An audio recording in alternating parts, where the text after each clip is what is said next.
you very much. You know, it's really funny. I'm not, I'm the organizer this time around. And I just want to say really quickly, and I wish all the rest of you from earlier today on were here. Thank you so much for caring about Modesto, for caring about your country, and for coming out to show your support on this issue. You give yourselves a hand.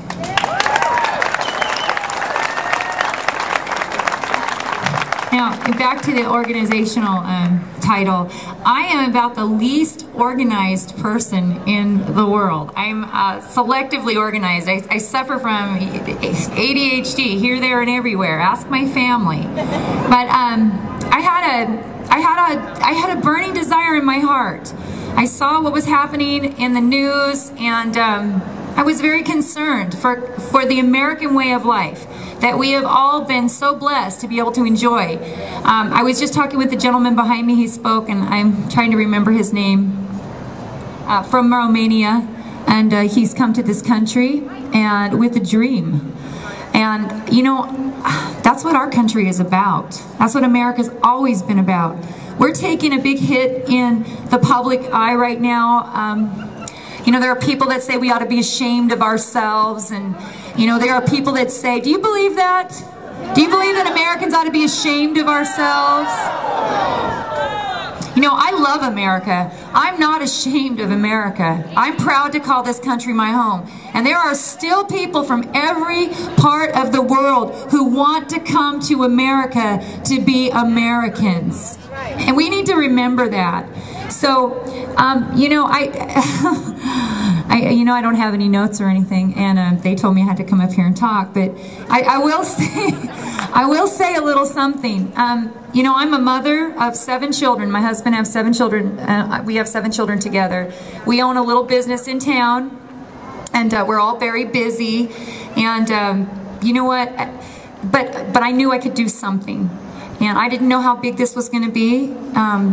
You know, here we all are. I didn't know 35 days ago or 36 days ago that it was going to turn out to be so big. I just knew that I needed to do something, and it started with the phone call, and it started with an email, and then it started by answering emails, and it started by talking to all of you.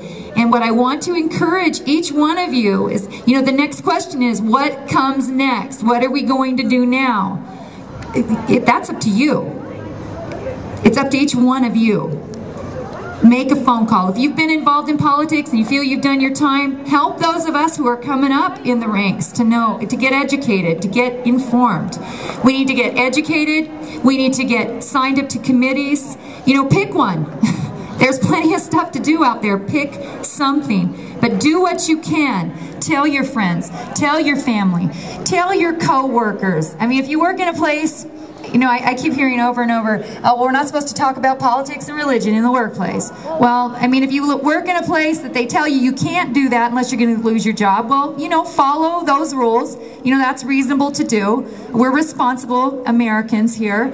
But if you are in a place where you have a little more freedom, or you're at the supermarket, or, you know, your family gathering, or the barbecue, talk about these issues. We're in the public square. We're in the public. Get that lady up here. This is the place to speak. This is the place, but our homes are the place. Where you work out is the place. There are so many places we can discuss these issues. The left has all of the news channels and all of the voice of the rest of the people. It's time for us to take that back. You know, we needed to start discussing these issues. And, you know, so what I'll say is get involved. You can all do something. You can stand up on a podium next time. You can take pictures from behind the scenes. Whatever you're gifting, whatever the time amount that you have to devote to a cause like this, it's so worthwhile. And you will meet people and make friends with people that you have so much more in common with than you would think at first glance. I have new friends now, and I'm not endorsing a political party, but I'm just going to tell you what I did. I was asked by a person that I have come into contact with, Joan Clendenin, I'm a new activist. I'm a 45-year-old woman who has finally taken a stand for my country. I looked up and saw that the maniacs were in the White House and they were spending our livelihoods and our future away, and I knew I had to do something about it.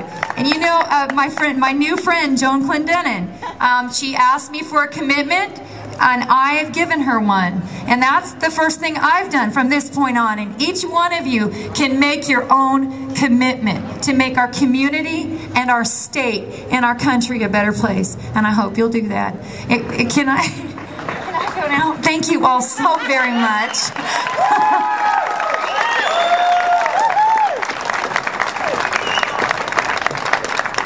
Let's give her a big hand. Hey, can we get a big hand for this gentleman over here who's holding this beautiful flag? He's been holding